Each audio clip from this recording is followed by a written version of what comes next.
शुभ समाचार में सबसे पहले बात आज जो खगोलीय घटना होने जा रही है उसके बारे में करते हैं। आज केवल ज्योतिषी नहीं बल्कि दुनिया भर के खगोल शास्त्रियों की नजरें भी आसमान पर टिकी होंगी। आज बुद्ध पूर्णिमा पर साल का पहला चंद्र ग्रहण लगने जा रहा है, तो इस चंद्र ग्रहण का इंसानी जीवन पर क्या असर रहने वाला है, चंद्र ग्रहण से जुड़े ऐसे तमाम पहलुओं को इस खास रिपोर्ट में समझिए।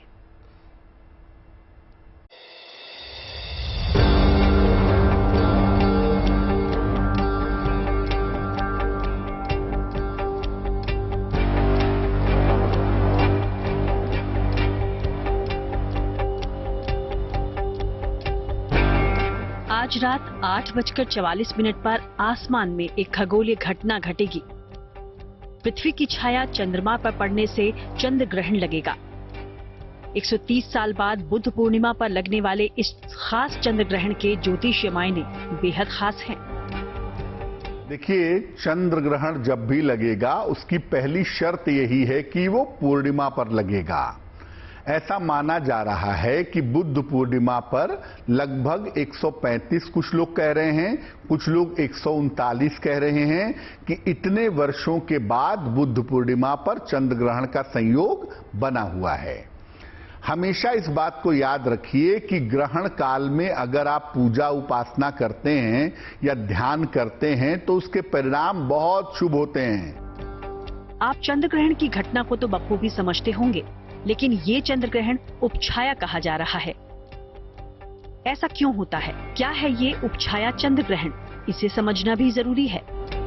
उपछाया ग्रहण में पृथ्वी बीच में नहीं आती, लेकिन लगभग बीच की स्थिति की वजह से पृथ्वी की छाया चंद्रमा पर पड़ती है। यानी चंद्रमा दिखाई तो देता है लेकिन वो मालिन्य दिखता है, चंद्रमा ढका हुआ नहीं दिखता, चंद्रमा थोड़ा धुंधला दिखता है, थोड़ा सा उसका रंग जो है वो छाया की वजह से बदल जाता है। हालांकि ये चंद्र ग्रहण भारत में दिखाई नहीं देगा, जबकि यूरोप और एशिया के ज्यादातर हिस्सों में ये उपछाया चंद्र ग्रहण नजर आएगा। वहीं देश दुनिया में इस चंद्र ग्रहण का क्या असर पड़ सकता है, ये भी जान लीजिए। देखिए, चंद्र ग्रहण जो है वो सबसे ज्यादा असर डालता है जल तत्व पर, और हमारी पूरी दुनिया का 70% हिस्सा लगभग जल से बना हुआ है। अब चंद्र ग्रहण जब भी आएगा उसके 15 दिन आगे या पीछे एक तो क्लाइमेटिक चेंजेस होंगे, प्रकृति में परिवर्तन होंगे, और साथ ही साथ प्राकृतिक आपदाओं के आने की संभावना थोड़ी बढ़ जाती है। दूसरा, चंद्रमा संबंध रखता है राजनीति से, क्योंकि चंद्रमा को ज्योतिष में हम रानी या दूसरा राजा मानते हैं। तो राजनीतिक चीजों में पूरी दुनिया में परिवर्तन होगा। कहते हैं कि चंद्रमा का हमारे मन पर काफी असर रहता है। ऐसे में सवाल उठता है कि क्या चंद्रमा की उपछाया भी हमारे मन पर उतना ही असर डालेगी जितना कि पूर्ण चंद्र ग्रहण? उपछाया चंद्र ग्रहण का जो प्रभाव है वो उतना ज्यादा तीव्र नहीं होता जितना ज्यादा तीव्र सामान्य चंद्र ग्रहण का प्रभाव होता है, लेकिन प्रभाव होता है। और उपछाया चंद्र ग्रहण जो है वो लोगों के मानसिक स्थिति पर या छोटी छोटी बीमारियों को पैदा करने में ज्यादा भूमिका निभाता है। जो सामान्य चंद्र ग्रहण है उसका प्रभाव प्रकृति पर, लोगों के सोच पर सबसे ज्यादा पड़ता है, लेकिन जो उपछाया ग्रहण है इसका प्रभाव होता जरूर है लेकिन उतना ज्यादा नहीं होता जितना ज्यादा सामान्य चंद्र ग्रहण का प्रभाव होता है। तो जैसा कि आपको पता ही है कि ये चंद्र ग्रहण भारत में दिखाई नहीं देगा, लेकिन इस दौरान सूतक काल को लेकर कुछ सवाल भी लोगों के मन में कौंध रहे हैं। उपछाया ग्रहण भारत में दिखे या न दिखे, अगर ये उपछाया ग्रहण है तो सूतक के कोई भी नियम लागू नहीं होंगे। अब उपछाया ग्रहण को चूंकि ग्रहण की श्रेणी में रखते ही नहीं हैं, इसलिए आप जो चाहिए खाइए, विश्राम करना चाहिए करिए, मंदिर में पूजा करना चाहिए करिए, गर्भवती महिलाओं को चिंता करने की भी जरूरत नहीं है। फिलहाल बुद्ध पूर्णिमा की रात चांद पर धरती की छाया पड़ने जा रही। जाहिर है 130 साल बाद ये उपछाया चंद्र ग्रहण लग रहा है, तो इसका मानव जीवन पर असर काफी अहम माना जा रहा। Bureau report, good news today. साल का पहला चंद्र ग्रहण भले ही भारत में दिखाई नहीं देगा, लेकिन 130 साल बाद बुद्ध पूर्णिमा पर लगने वाला ये चंद्र ग्रहण बेहद खास है। देखिए 19 साल तक अब उपछाया चंद्र ग्रहण नहीं लगेगा। इसके बाद अगला उपछाया चंद्र ग्रहण सितंबर 2042 में लगेगा। पृथ्वी की सीधी छाया चंद्रमा पर नहीं पड़ेगी। गुंजन, ये इसमें खास बात है। बिल्कुल, 12 साल बाद ग्रहों का ये विशेष संयोग बन रहा है। सूर्य बुध गुरु और राहु का महासंयोग इसे माना जा रहा है। ग्रहण के दौरान सूर्य बुध गुरु और राहु मेष राशि में रहेंगे। बिल्कुल, 130 साल के बाद बुद्ध पूर्णिमा के मौके पर चंद्र ग्रहण पड़ रहा है। साथ ही इस बार का चंद्र ग्रहण तुला राशि में लग रहा है। ग्रहण की शुरुआत स्वाति नक्षत्र में होगी। ग्रहण का समापन विशाखा नक्षत्र में होगा। बिल्कुल, चंद्रमा की पहली दृष्टि मेष राशि पर रहने वाली है। तो आपने जाना किस तरीके से ये उपछाया चंद्र ग्रहण कितना खास है, और बड़ी बात यह है कि अब इसी तरीके का चंद्र ग्रहण 2042 में लगेगा, यानी कि अब से 19 साल के बाद। आज बुद्ध पूर्णिमा है। बुद्ध पूर्णिमा यानी भगवान बुद्ध के अवतार का दिन। आज के दिन गंगा में स्नान करने का विशेष महत्व माना जाता है। मान्यता है कि बुद्ध पूर्णिमा के दिन गंगा या किसी दूसरी पवित्र नदी में डुबकी लगाने से सभी मनोकामनाएं पूरी होती हैं। यही वजह है कि हरिद्वार की हर की पैड़ी में सुबह से ही श्रद्धालुओं का तांता लगा हुआ है। लोग हर की पैड़ी पहुंचकर गंगा में आस्था की पवित्र डुबकी लगा रहे हैं।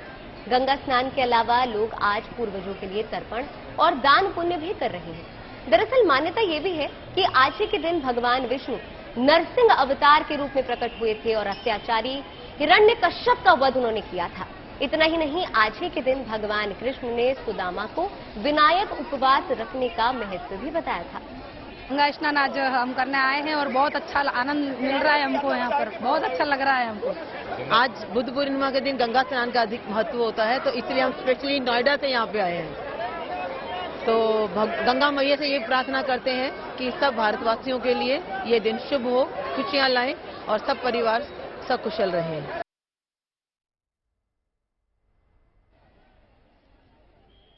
भीड़ को मेंटेन करने के लिए और जो हमारा लॉ एंड ऑर्डर सिचुएशन है उसे मनाने के लिए हमने बाहर से फोर्स बुलाई है। हर ड्यूटी पॉइंट चिन्हित हो रखे हैं, वहाँ पे फोर्स डिप्यूट हो गई है। जो हमारी फोर्स है वो 2 राउंड्स में है। जैसे कि आपको पता ही है, कल रात से ही फोर्स का हमारा वहाँ ड्यूटी पॉइंट स्टार्ट हो गया था और अभी भीड़ जैसे जैसे दिन बढ़ेगा थोड़ी थोड़ी बढ़ेगी, तो उसको कंट्रोल करने के लिए भी हमारी सारी जगह चिन्हित और सब जगह फोर्स डिप्यूटेड है। और चलिए अब बात चारधाम यात्रा की, जिसको मौसम लगातार प्रभावित कर रहा है। गुरुवार को केदारनाथ धाम पैदल मार्ग पर भैरव गदेरा में एक बार फिर से ग्लेशियर टूटा, जिससे यात्रा मार्ग पर आवाजाही बंद हो गई। वहीं बद्रीनाथ हाईवे पर हेलंग के पास लैंडस्लाइड हुआ, जिसके बाद यहां भी यात्रा बाधित हुई। चारधाम यात्रा पर निकले लोग बद्री केदार यात्रा मार्ग से जुड़ी इस रिपोर्ट को आप देखिए।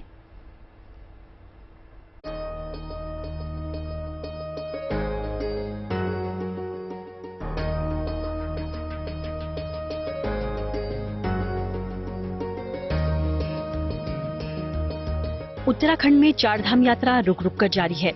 खासतौर से बद्रीनाथ और केदारनाथ में मौसम आंख मिचौली खेल रहा है। कभी जोरदार बारिश और बर्फबारी तो कभी खिली धूप निकलने से आसमान साफ हो जा रहा। फिलहाल तो गुरुवार को बद्रीनाथ धाम जाने वाले हाईवे पर हेलंग के पास पहाड़ी का एक हिस्सा भर भरा कर सड़क पर गिर गया, जिससे भारी मात्रा में चट्टान का मलबा आने से ये हाईवे बाधित हुआ। एहतियातन चमोली पुलिस ने तीर्थयात्रियों से अपील की कि जहां पर भी हैं वहां सुरक्षित रहें और शुक्रवार को रास्ते की अपडेट लेकर ही यात्रा पर आगे के लिए निकलें। ऐसा ही हाल पिछले कुछ दिनों से केदारनाथ धाम का भी है। यहां भी खराब मौसम तीर्थयात्रियों के लिए मुसीबत बन रहा है। गुरुवार को एक बार फिर भैरव गदेरा में ग्लेशियर टूटने से पैदल यात्रा पर ब्रेक लगा। हालांकि बुधवार को भी ग्लेशियर टूटा था, जिसके बाद एनडीआरएफ और एसडीआरएफ ने बर्फ हटाकर रास्ते को खोला, मगर गुरुवार को केदारनाथ पैदल मार्ग पर भैरव गदेरे के पास एक ग्लेशियर टूटा और पहाड़ी से देखते देखते बर्फ बारिश के पानी की तरह बहने लगी। फिलहाल तो रुद्रप्रयाग प्रशासन ने श्रद्धालुओं को सलाह दी है कि रास्ता ठीक होने तक यात्रा न करें, मगर जिनको हेलीकॉप्टर से केदारनाथ धाम जाना है वो अपनी यात्रा इस माध्यम से कर सकते हैं। इसके अलावा बद्रीनाथ में भी प्रशासन की श्रद्धालुओं को सलाह है कि हाईवे खुलने की अपडेट के बाद ही अपनी यात्रा को शुरू किया जाए। बद्रीनाथ से कमल नयन सिलोड़ी के साथ bureau report, good news today. Chardham यात्रा शुरू होने के बाद अब इंतजार है दुनिया की सबसे ज्यादा ऊंचाई पर मौजूद सिखों के पवित्र तीर्थ स्थल हेमकुंड साहिब की यात्रा का। 15,210 फीट की ऊंचाई पर स्थित गुरुद्वारा श्री हेमकुंड साहिब के कपाट 20 मई को खुलने जा रहे हैं। वक्त कम है, लिहाजा सेना के जवान पूरी शिद्दत से बर्फ काटकर रास्ता बनाने में जुटे हुए हैं। हेमकुंड साहिब में रास्तों पर अभी भी 10 से 15 फीट मोटी बर्फ जमी हुई है, जिसे हटाने में भारतीय सेना लगातार जुटी हुई है। -11 डिग्री तापमान में बर्फ काटकर रास्ता बनाना कितना मुश्किल काम है, इसका अंदाजा अपन इन तस्वीरों को देखकर लगा सकते हैं। पिछले कई दिनों से हो रही बर्फबारी के बावजूद सेना दिन रात बर्फ हटाने का काम कर रही है, जिसका असर अब दिखने भी लगा है। सेना ने हेमकुंड तक बर्फ हटाकर रास्ता बना दिया है। अब इसे चौड़ा करने का काम किया जा रहा है, ताकि कपाट खुलने के बाद यहां आने वाले श्रद्धालुओं को किसी भी किस्म की परेशानी न उठानी पड़े।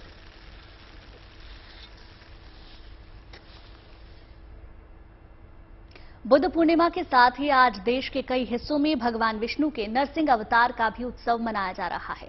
नरसिंह अवतार उत्सव को श्रद्धालु अपनी परंपरा के अनुसार अलग अलग तरीके से मना रहे हैं। राजस्थान के पाली में भगवान नरसिंह के प्रकट होने के अवसर को बाकायदा नुक्कड़ नाटक के जरिए मनाया जाता है। 2 तस्वीरें अब आपकी टेलीविजन स्क्रीन पर हैं। पहली तस्वीर में दैत्यों के राजा हिरण्यकश्यप और हिरण्याक्ष के रूप में 2 कलाकार भक्त प्रहलाद को डराने धमकाने की कोशिश करते हैं, जबकि बालक रूप में भक्त प्रहलाद भगवान का नाम जप करते हुए दिख रहे हैं और दैत्यों से बिल्कुल भी भयभीत नहीं होते हैं।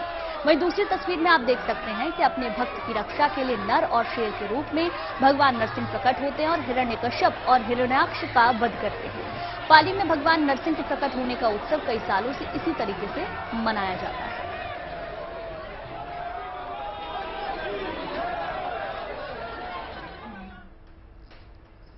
राजस्थान की पाली की तरह महाकाल की नगरी उज्जैन में भी भगवान नरसिंह के अवतार की प्रस्तुति नुक्कड़ के जरिए की गई। उज्जैन में भी भक्त प्रहलाद बने। एक बालक को हिरण्यकश्यप और हिरण्याक्ष से बचाने के लिए नरसिंह रूप में भगवान प्रकट होते हैं और अपने बाल भक्त को बचाते हैं। उज्जैन में भी ये उत्सव पूरी आस्था और उत्साह के साथ मनाया जाता है। इस मौके पर न सिर्फ भगवान नरसिंह का विधि विधान से पूजा अर्चना की गई, बल्कि भगवान नरसिंह का अभिषेक भी इस दौरान किया गया। शिप्रा नदी के तट पर प्राचीन नरसिंह मंदिर में महाआरती और अभिषेक का क्रम चला। गोधूली बेला में भगवान नरसिंह जी की शोभा यात्रा भी निकाली गई, जिसमें भगवान हनुमान और नारद भगवान नरसिंह के साथ मंदिर के बाहर निकले। शोभा यात्रा में भक्तों की भारी भीड़ मौजूद रही। वैशाख शुक्ल पक्ष की चतुर्थी पर भगवान नरसिंह का प्रकट उत्सव मनाया जाता है।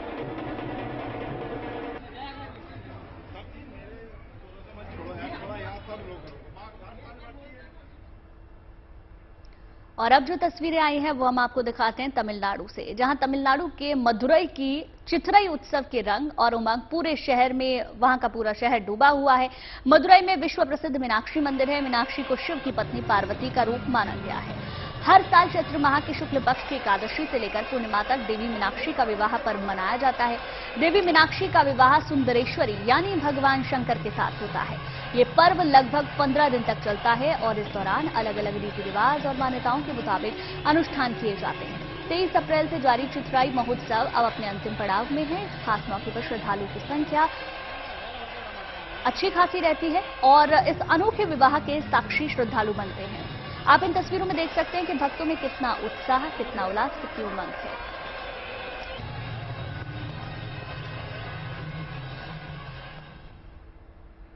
अब आगे बढ़ते हैं और आपको दिखाते हैं म्यूजिकल फाउंटेन की शानदार तस्वीरें। जगमग रोशनी से भरा ये फाउंटेन ओडिशा की राजधानी भुवनेश्वर में नजर आया। यहाँ भगवान लिंगराज की हजारों साल पुरानी चंदन यात्रा भक्तों के लिए बेहद खास मौका होता है। लेकिन चंदन यात्रा भक्तों के लिए आकर्षण का केंद्र तब बन जाता है जब यहाँ पर भव्य रोशनी और भजनों की गूंज का अनोखा माहौल नजर आता है। दरअसल यहाँ पर म्यूजिकल फाउंटेन में शानदार लेजर लाइट शो का प्रदर्शन हुआ, जो श्रद्धालुओं और सैलानियों के लिए आकर्षण का मुख्य केंद्र बना रहा। चंदन यात्रा की परंपरा हजारों साल पुरानी है। भुवनेश्वर में बिंदु सागर झील पर चंदन यात्रा के दौरान ये शानदार लेजर शो देखने को मिला। माना जाता है कि इस झील का निर्माण खुद भगवान शिव ने किया था। 22 दिनों तक चलने वाली चंदन यात्रा अक्षय तृतीया से शुरू होती है।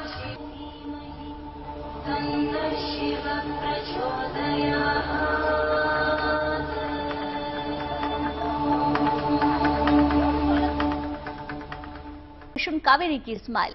गृह युद्ध से बेहाल सूडान से भारतीयों की सुरक्षित वापसी जारी है। अब तक 3,500 से ज्यादा भारतीयों की वतन वापसी हो चुकी है। हिंदुस्तानियों को लेकर लेटेस्ट फ्लाइट दिल्ली और अहमदाबाद पहुंची, जहां लोगों ने अपनी खुशियां बयां की।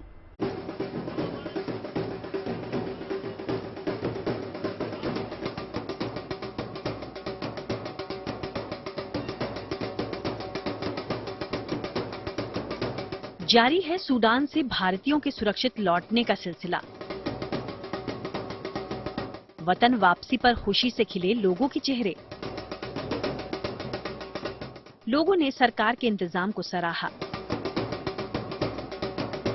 सेना के पराक्रम को किया सलाम, कहा ऑपरेशन कावेरी की जय हो। सबसे बड़ा काम जो इन्होंने इसमें किया है वो इंडियन मिलिट्री ने किया है।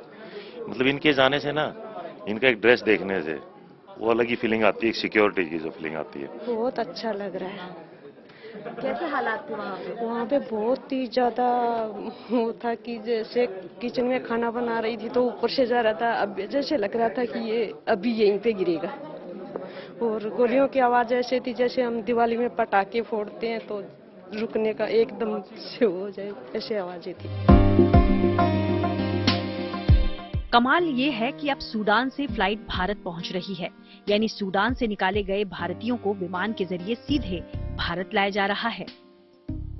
जितना जल्दी हो सके उतना जल्दी बैचेस बना के वो इवैक्यूएट करते थे।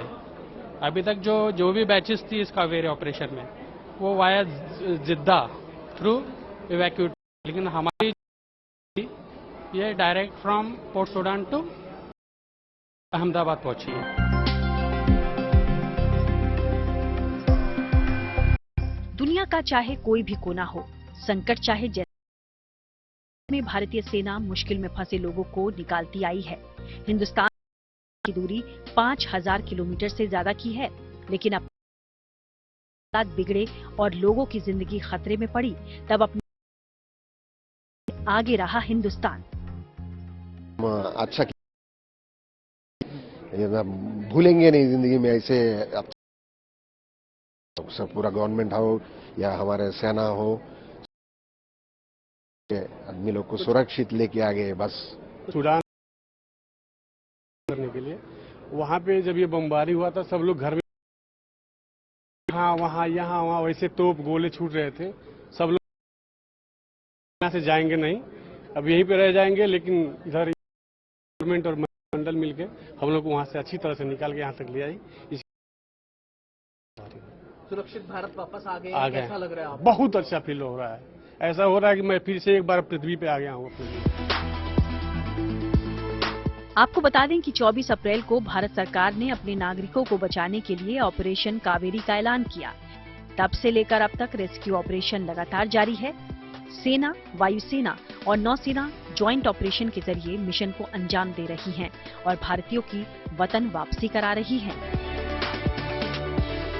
अभी यहाँ आके हमको बहुत अच्छा सेफ फील हो रहा है और वहाँ पे एम्बेसी, इंडियन गवर्नमेंट या सऊदी में जो भी एम्बेसी है, बहुत मतलब अच्छा से हम लोग को ट्रीटमेंट किया और अच्छा से यहाँ तक सेफ ला दिया। मैं बहुत थैंकफुल हूँ। प्रधानमंत्री मोदी जी का भी बहुत बहुत शुक्रिया अदा करना चाहते हैं। हम बहुत बुरी तरीके से फंसे हुए थे वहाँ पे। हम मेन जहाँ पे कॉन्फ्लिक्ट था, खार्तूम सिटी, बाहरी, उंदरमान, हम वहाँ पे फंसे हुए थे। और वो ऐसा जोन था कि एक तरफ मिलिट्री वाले थे और एक तरफ उनकी पैरामिलिट्री थी और बीच में हम लोग थे। लेकिन हम अपनी एम्बेसी का, अपने देश के जवानों का, एयरफोर्स का बहुत बहुत धन्यवाद करना चाहते हैं कि हमें वहां से उन्होंने किसी तरह निकाल लिया। हम कह नहीं सकते थे किस तरह हो रहा है। बॉम्बार्डिंग हो रही थी, सरेआम लूटिंग हो रही थी। वतन लौटने वालों ने जब सूडान के हालात को बयां किया तो रोंगटे खड़े हो गए। लोगों ने बताया कि सूडान की स्थिति बेहद खराब है। हिंसा के बीच बम, गोलियों की आवाजें गूंजती रहती हैं। सभी भगवान से यही फरियाद कर रहे थे कि वो किसी भी तरह अपने घर पहुंच जाएं। ऐसे में जब ये सुरक्षित अपने वतन पहुंचे तो इनकी आंखों में खुशी के आंसू थे। इस बीच ताजा खबर ये है कि युद्धग्रस्त सूडान में सेना और अर्धसैनिक बल आरएसएफ के बीच 7 दिनों के लिए संघर्ष विराम पर सहमति बनी है। ये संघर्ष विराम 4 मई से लागू है और 11 मई तक चलेगा। इससे सूडान में बचे हुए भारतीयों की निकासी में और तेजी आ सकती है। Bureau report, good news today. देश में मेडिकल क्रांति की दुनिया में एक नया नाम जुड़ गया है, रोबोटिक सर्जरी का। देश में बना पूरी तरह स्वदेशी सर्जिकल रोबोट, इस रोबोट का नाम है SSI मंत्रा। करीब 1 साल पहले इस रोबोट को राजीव गांधी कैंसर इंस्टीट्यूट में इंस्टॉल किया गया था। दावा है कि तब से इसने 100 से ज्यादा सर्जरी की है और सबकी सब सफल रही हैं। दावा यह भी है कि मौजूदा सर्जिकल रोबोटिक सिस्टम की तुलना में ये आधुनिक सर्जिकल रोबोटिक सिस्टम ज्यादा प्रभावी और किफायती भी है।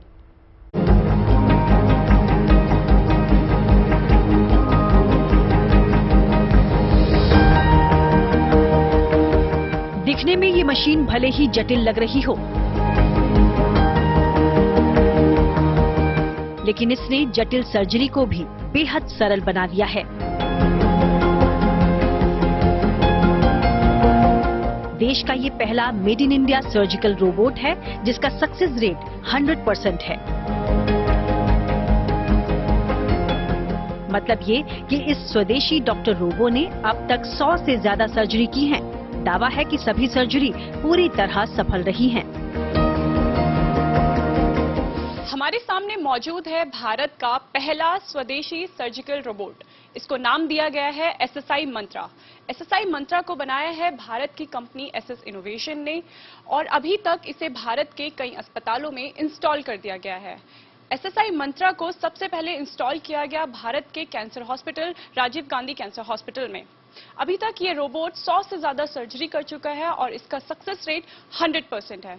मेड इन इंडिया के तहत इस रोबोट को बनाया गया है। हम कह सकते हैं कि ये भारत का पहला देसी रोबोट है। भारत के इस पहले डॉक्टर रोबो का नाम है SSI मंत्रा, जिसे गुड़गांव स्थित स्टार्टअप कंपनी SS इनोवेशन ने बनाया है। जबकि इस रोबोट का डिजाइन डॉक्टर सुधीर श्रीवास्तव ने किया है, जो खुद जाने माने रोबोटिक कार्डियक सर्जन हैं। दावा है कि ये रोबोटिक मशीन हमारे देश और दुनिया भर में सर्जरी के तरीके में क्रांतिकारी बदलाव लाएगी। न सिर्फ इससे जटिल से जटिल सर्जरी आसान होगी, बल्कि किफायती होने के साथ साथ मरीजों के लिए फायदेमंद भी साबित होगी। ये सारी जो स्पेशलिटीज हैं हेड एंड नेक से चेस्ट में, हार्ट में, एब्डोमेन में, तो छोटे छोटे छेदों से ये सारे कॉम्प्लेक्स ऑपरेशन किए जा सकते हैं।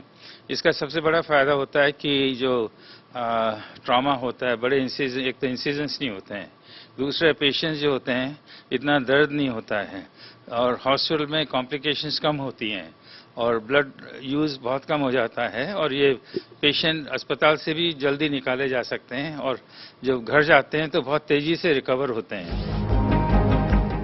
भारत के देसी सर्जिकल रोबोट को करीब 1 साल पहले राजीव गांधी कैंसर हॉस्पिटल में इंस्टॉल किया गया। तब से इस डॉक्टर मंत्रा ने 100 से ज्यादा सफल सर्जरी की है। नॉर्मल सर्जरी की तुलना में इसमें गलती की संभावना न के बराबर रहती है। अच्छी बात ये भी है कि रोबोटिक सर्जरी में मरीज के शरीर में कम से कम चीरे लगाए जाते हैं और तो और मरीज की रिकवरी भी काफी जल्दी होती है। चलिए डेमो के जरिए आपको समझाते हैं कि किस तरह दूर बैठे रोबोट मंत्रा के जरिए मरीज की सर्जरी की जाती है। इसको बोलते हैं हम लोग सर्जन कमांड सेंटर। तो वहाँ पे एक बड़ा 3D मॉनिटर है, तो इसमें 3D कैमरा लगाया जाता है, तो वो 3D व्यू वहाँ जाता है। सबसे बढ़िया जो है 3D का कि इसमें वो डेप्थ होती है, तो इससे हम लोग बहुत प्रिसाइजली वहाँ पहुँच सकते हैं। दूसरा ये हैंड कंट्रोल्स हैं, तो यहाँ पे हैंड कंट्रोल्स को हिला करके वीडियो देख करके हैंड कंट्रोल से ये जो सारे इंस्ट्रूमेंट्स हैं, इधर आप इधर देख सकते हैं इधर, तो यहाँ पे ये है रोबोटिक आर्म्स हैं और इंस्ट्रूमेंट्स हैं, तो वो वहाँ से कंट्रोल किए जा रहे हैं। तो इसेंशियली ये अलाउ करता है, तो एक तो बीच में कैमरा है, 3D कैमरा है, तो वो ऐसे लाइक ह्यूमन आइज, और ये जो इंस्ट्रूमेंट्स हैं ये लाइक ह्यूमन आर्म्स, तो वहाँ बैठे बैठे हम लोग ये चीजें दूर से कर सकते हैं। भारत में रोबोटिक सर्जरी पहले से की जाती रही है, लेकिन इसके लिए सर्जिकल रोबोट विदेशों से खरीदने पड़ते थे, जो काफी महंगे मिलते थे। लेकिन दावा है कि इस स्वदेशी सर्जिकल रोबोट की मदद से अब भारत के सभी अस्पताल आसान और किफायती रोबोटिक सर्जरी कर पाएंगे।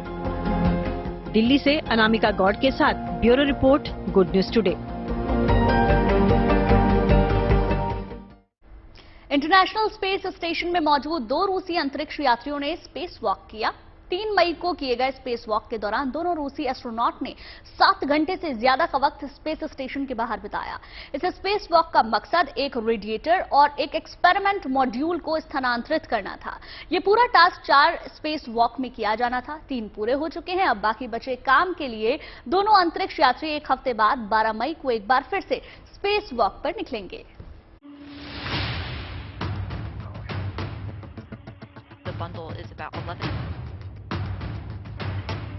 धरती से 400 किलोमीटर ऊपर इंटरनेशनल स्पेस स्टेशन के बाहर 2 रूसी अंतरिक्ष यात्रियों ने स्पेस वॉक की। 3 मई को सर्गेई प्रोकोपिएव और दिमित्री पेटेलिन ने 7 घंटे से ज्यादा का वक्त स्पेस स्टेशन के बाहर बिताया। इस दौरान दोनों एस्ट्रोनॉट ने इंटरनेशनल स्पेस स्टेशन के पृथ्वी की ओर फोकस्ड एरिया में स्पेस वॉक की। इस स्पेस वॉक का मकसद एक रेडिएटर और एक एक्सपेरिमेंट मॉड्यूल को स्थानांतरित करना था। दोनों इंजीनियर्स ने कड़ी मेहनत से रासवेट मिनी रिसर्च मॉड्यूल 1 से एयरलॉक को स्थानांतरित कर दिया और मॉड्यूल कूलिंग के लिए एक रेडिएटर को लगा दिया। नासा के अनुसार रेसवेट से जुड़े एयरलॉक और रेडिएटर को मई 2010 में अंतरिक्ष यान अटलांटिस STS-132 पर लॉन्च किया गया था। सर्गेई प्रोकोपिएव और दिमित्री पेटेलिन ने पिछले साल 2 बार स्पेस वॉक की कोशिश की थी, लेकिन दोनों बार तकनीकी दिक्कत की वजह से स्पेस वॉक टालनी पड़ी। इस साल 18 अप्रैल को पहली, 25 अप्रैल को दूसरी और अब तीसरी स्पेस वॉक की गई। अब 25 मई को चौथे स्पेस वॉक के दौरान बचे हुए काम को पूरा किया जाना है। तब नौका पर रेडिएटर को डिप्लॉय किया जाएगा और मैकेनिकल, इलेक्ट्रिकल और हाइड्रोलिक लाइंस को आपस में कनेक्ट किया जाएगा। इंटरनेशनल स्पेस स्टेशन पर गए अंतरिक्ष यात्री काम के सिलसिले में स्पेस वॉक पर जाते रहते हैं। नासा के अनुसार अंतरिक्ष में जब भी कोई अंतरिक्ष यात्री अपने स्पेस स्टेशन से बाहर निकलता है तो उसे स्पेस वॉक कहा जाता है। स्पेस वॉक आमतौर पर काम के आधार पर 5 से 8 घंटे के बीच होता है। सबसे अधिक स्पेस वॉक करने का विश्व रिकॉर्ड रूसी अंतरिक्ष यात्री अनातोली सोलोविएव के नाम है। वो 16 स्पेस वॉक कर चुके हैं। ये स्पेस वॉक 82 घंटे से ज्यादा के बराबर है। स्पेस वॉक के जरिए अंतरिक्ष यात्री अंतरिक्ष में रहते हुए अपने स्पेस स्टेशन के बाहर काम कर सकते हैं। इस दौरान एस्ट्रोनॉट्स कई साइंस एक्सपेरिमेंट भी करते हैं, जिसके जरिए वैज्ञानिकों को पता चलता है कि अंतरिक्ष में होने से अलग अलग चीजें कैसे प्रभावित होती हैं। वे अंतरिक्ष में रहते हुए अपने स्पेस स्टेशन की मरम्मत भी कर सकते हैं। एस्ट्रोनॉट्स जब स्पेस वॉक पर जाते हैं तो वो खुद को सुरक्षित रखने के लिए स्पेस सूट पहनते हैं। ये स्पेस सूट भारी से भारी तापमान को झेलने में सक्षम होता है। इस स्पेस सूट के अंदर सांस लेने तक के लिए ऑक्सीजन होती है, साथ ही पीने का पानी भी शामिल होता है। Bureau report, good news today. इसी के साथ वक्त हो चला है आप सभी से अलविदा कहने का। अब हमारी मुलाकात होगी सोमवार को। बिल्कुल, तब तक के लिए अच्छी खबरों के लिए आप देखते रहिए गुड न्यूज टुडे।